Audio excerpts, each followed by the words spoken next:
saudara, tapi di sini nggak ada. Di sebelah. Di sini orangnya berbentar banyak. Amin.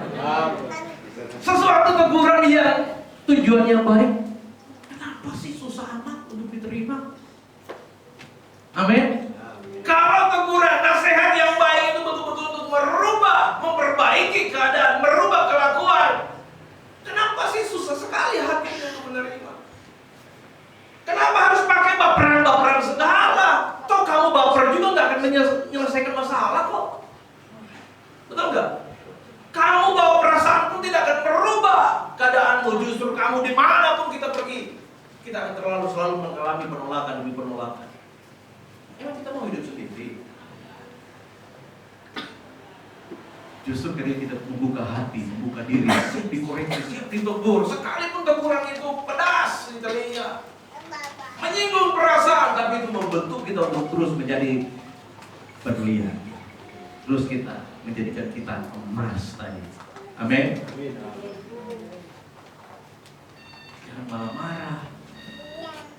Jangan sampai malah ditegur sampai kamu melayani. Repot saudara. Undur dari gereja. Cara-cara kayak gini, cara-cara yang saya mau kasih tahu, cara-cara yang tidak alkitabiah. Amin. Kita belajar dari Asa. Ketika Hanani datang menegur dia, karena Asa terlalu khawatir, takut, semuanya takut. Dan mau dengar suara firman Tuhan, pendeta cuma bisa ngomong, kan kami yang jalani. Coba kalau kita rasa, selalu kita berjalan gitu Bapak Ibu Saudara. Banyak anak-anak Tuhan yang saya sendiri dengar ngomong. Ya pendeta kan cuma bisa ngomong, coba kalau mereka jalani, pasti mereka juga takut, pasti mereka khawatir. Pasti juga mereka gini-gini. Karena hamba Tuhan itu negur dia loh, ingatkan dia supaya dia sungguh-sungguh percaya bergantung penuh pada Tuhan. Tapi dia nggak yakin, dia nggak percaya dengan nasihat itu, bahkan menyalahkan hamba Tuhan. Itu yang dilakukan Asa. Justru hamba Tuhan yang mengingatkan itu malah dipenjara sama Asa. Haleluya. Haleluya. Ngeri sekali. Amin.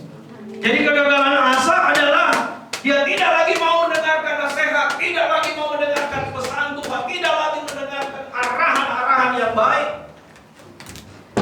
Tapi mari kita belajar, jemaat Mahanaim, pelayan Tuhan di Mahanaim, mari kita betul-betul siap untuk dikoreksi. Amin. Siap untuk memuati jemaat, jangan baperan ya ketika hamba Tuhan akan menyampaikan nasihat firman Tuhan yang mungkin sedikit pedas buat kita. Tapi yakinlah, semua pesan itu, teguran itu tidak ada untuk karena jangan-jangan sentimen di gembala sama jemaatnya. Gak ada sentimen. Gembala gak mungkin sentimen sama jemaat, karena bagaimanapun itu jemaat. Amin. Itu dinasehati, ditegur, dibawa untuk bertumbuh. Ya wajib untuk gembala untuk nasihat jemaatnya. Kalau bukan gembala nasihati siapa lagi?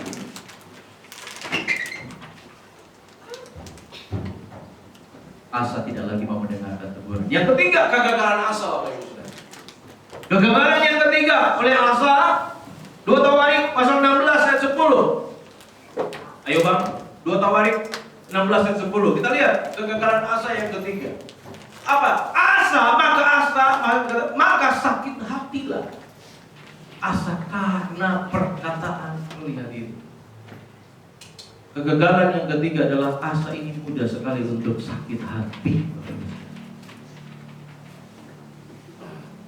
Gampang sekali sakit hati.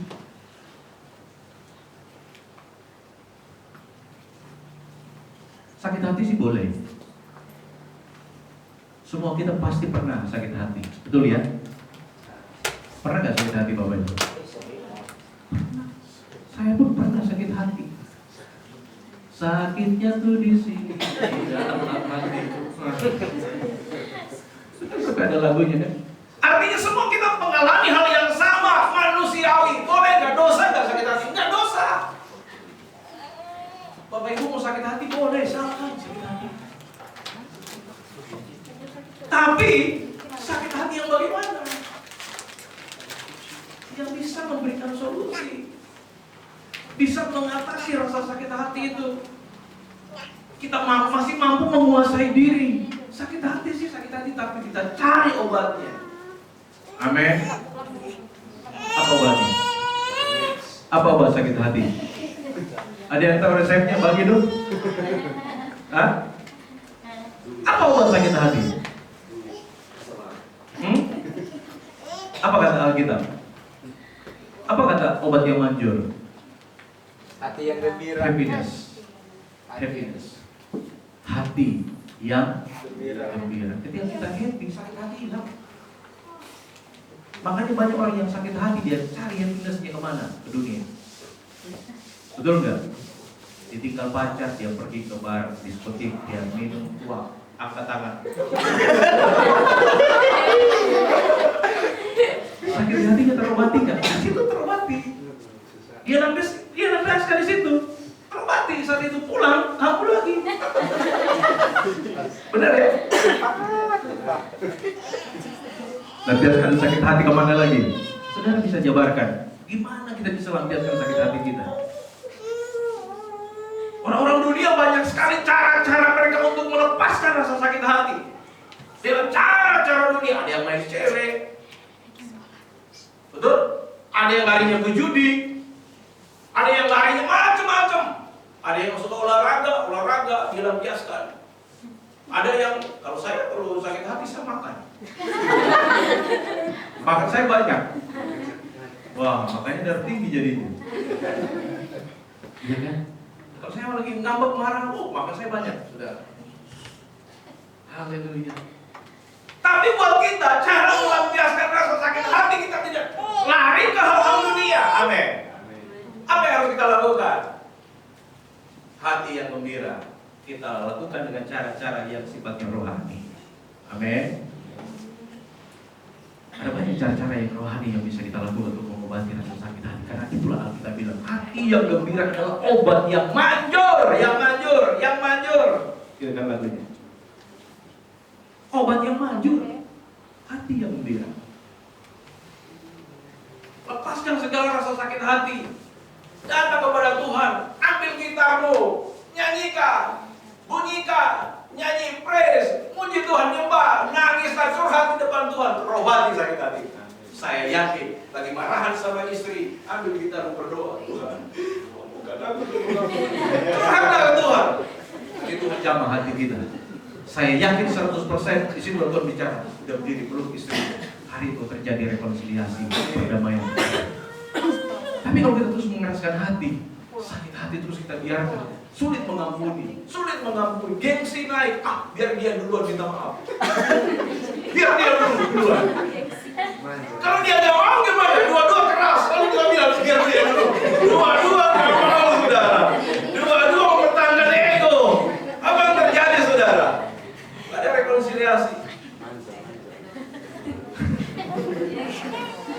Saya cerita ini karena saya pernah ngalami ya. Itu saudara. Bugamnya juga mempertahankan ego. Nggak, saya juga gengsi. Orang Sulawesi jauh-jauh merantau, lewatin laut samudra. Terus gue mau minta maaf, sorry deh. Sorry. Itu saudara, satu hari diam-diam tidur satu belakang menghadap ego. Pantat-pantatan kita sedang 2 hari emang enak. Yang ada saudara pikiran muncul, yang bukan yang baik yang muncul. Yang iblis main ngomong di pikiran kita, udah gak cocok dua media, cari ini baru. Bahasa itu muncul di otak. Lihat rumput sebelah lebih hijau. Saudara, akhirnya apa? Tangkap bahasa setan itu, rusak rumah tangga kita. Tapi coba bangun hubungan dengan ketika ada masalah, ambil gitar, duduk di kaki Tuhan, ikat hubunganmu dengan Tuhan, bangun penyembahan. Walaupun tadi belum ngomong sama istri, penyembahan aja dulu. Tuhan bilang, lu mau menghampiri gua, lu mau doa. Iya Tuhan, balik damai dulu, baru menghadap aku. Itu kata firman. Kita nggak bisa terusin doa, betul? Mau penyembahan nggak bisa. Kalau kita bilang balik dulu, berdamai dulu dengan saudaramu, baru kamu datang lagi menyembah. Haleluya. Nggak bisa kita menjumpa Tuhan, saudara, karena kita ngerti firman. Karena kita mengikat diri kita dengan Tuhan, maka kita tahu langkah-langkah apa yang kita lakukan. Maka tidak ada alasan, tidak ada lagi cara untuk aduh kita mau diaman, gengsi-gengsi nggak ada. Salah satu dari kita semua, minta maaf ya ma, rasanya berat sekali untuk minta maaf. Atau sebaliknya, biasa kalau suami istri kan punya cara-cara unik tuh untuk berdamai. Ada yang mulai rangkul dari belakang, ada yang mulai kelitik-kelitik, diiseng-isengin gitu. Apa sih? Tapi itu siku sayang, saudara. Yakinlah, pasti dia juga ingin berdamai. Amin. Karena hatinya juga melekat sama kita. Haleluya. Buang ego kita, saudara. Ketika rekonsiliasi terjadi, suami istri aku kembali. Wow. Rasanya dahsyat. Doa pun langsung masuk ke Tuhan. Kita mau doa langsung sampai ke hadirat Tuhan. Tapi kalau kita masih ada gesekan, saya yakin doa kita gak bakal nyampe ke Tuhan. Mentok di pelapor. Amin Bapak Ibu. Itu sebabnya tidak boleh ada rasa sakit hati, tidak boleh ada amarah, supaya doa kita dijawab Tuhan. Kenapa doa kita gak dijawab Tuhan? Coba cek diri kita. Jangan-jangan kita belum berdamai dengan orang lain. Jangan-jangan kita juga belum berdamai dengan diri kita sendiri. Amin saudara. Mari kita belajar untuk terus memperbaiki diri. Jangan contohi asal. Ya, orang sakit hati, marah karena ditegur oleh firman Tuhan, nggak bisa terima, sakit hati. Lihat Bapak Ibu Saudara, akibat dari sakit hati yang dilakukan oleh Asa. Bapak Ibu tahu tadi kisahnya? Apa yang terjadi dengan Asa? Sakit hati, menjalar sakit hati, turun dari sakit hati, turun ke sakit kaki. Betul kan? Ayat berapa tadi dibilang? Asa itu mengalami sakit kakinya, kedua kakinya sakit. Saya nggak tahu sakit kaki yang dialami Asa ini, nggak tahu. Entah stroke, entah lumpuh, yang jelas kakinya bermasalah sehingga dia nggak bisa jalan. Saya nggak tahu sakitnya apa Bapak Ibu. Dari hati, sakitnya itu menjalar. Dia pendam rasa sakitnya itu terus pendam. Menjalar sampai dia turun ke kakinya tadi. Menjalar ke seluruh tubuh. Itulah yang dialami Asa. Ketika sakitnya, ketika menyimpan kepahitan tadi Bapak Ibu Saudara, sakit menjalar sampai ke kaki. Artinya apa? Ternyata betul, orang yang sakit hati, sakit hatinya itu justru akan mengundang penyakit-penyakit lain datang. Kalau sudah bermasalah yang namanya hati, repot sudah. Apalagi kalau kanker hati. Pernah dengar orang kanker hati Bapak Ibu Saudara? Livernya bermasalah. Livernya hati itu kan berfungsi untuk menetralisir semua makanan yang kita konsumsi. Mungkin racun ada di makanan itu, tapi diolah oleh hati sehingga kita baik-baik saja. Karena hatimu masih bagus, liver kita masih bagus. Dia olah sehingga racunnya dia buang. Yang makanan yang baik dia salurkan ke darah untuk kita tetap sehat. Tapi yang racun dia buang lewat kotoran. Itu guna hati. Tapi kalau hati kita sudah bermasalah, kena kanker hati, makanan mengandung racun nggak bisa diproses. Kenapa? Hati bermasalah. Yang ada apa? Racun semakin menjalar ke seluruh organ tubuh sehingga apa? Nambah penyakit semua. Bukan cuma hati yang sakit, seluruh organ tubuh dari ujung kaki sampai ke kepala sakit semua. Tadi bisa diobati lagi. Orang kalau udah sakit hati Bapak Ibu, tinggal sakit hati. Saya banyak jumpai orang yang kena penyakit ini nggak tertolong, kecuali mujizat Tuhan. Medis nggak bisa diobati.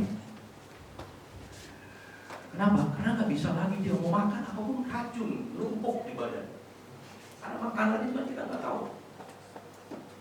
Segala macam racun, belum minum obat, numpuk racun lagi. Gak ada hati, baru hati kita gak berfungsi lagi Bapak. Jagalah hati, jangan kau modai. Kata lagu Agim, jagalah hati lentera hidup ini. Amin. Kita bilang jagalah hatimu dalam segala kewaspadaan, karena dari situlah berpancar kehidupan.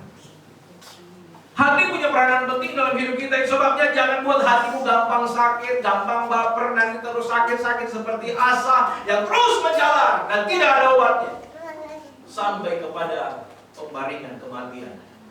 Asa ditulis dalam kitab. Ngeri sekali Bapak Ibu. Kegagalan Asa, mudah sakit hati. Amin. Mudah sakit hati. Itulah saya berharap di gereja ini jangan ada lagi orang yang jadi asa-asa di akhir zaman. Setuju?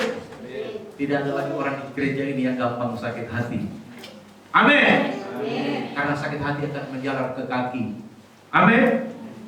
Akan menjalar ke tangan, naik ke otak, semua jadi rusak Bapak Ibu Saudara. Tapi kalau hati yang gembira, kebalikan dari sakit hati tadi. Hati yang gembira adalah obat yang manjur dari happy. Wah, happy. Nggak peduli mau ada duit, nggak ada duit. Pokoknya happy aja. Sukacita, semua terobati. Semua terobati. Semua terobati.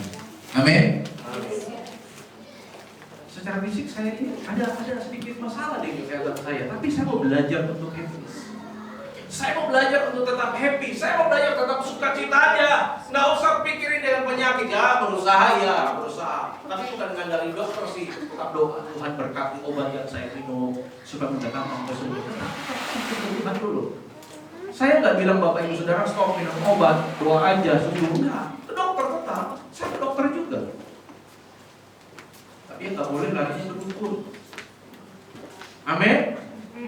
Jangan tiru Asa. Lihat Bapak Ibu Saudara, Asa ketika dia sakit, dikatakan tadi dia kemana Saudara? Dia bukannya datang kepada Tuhan, malah dia pergi kemana tadi dikatakan? Tabib-tabib, ke dukun.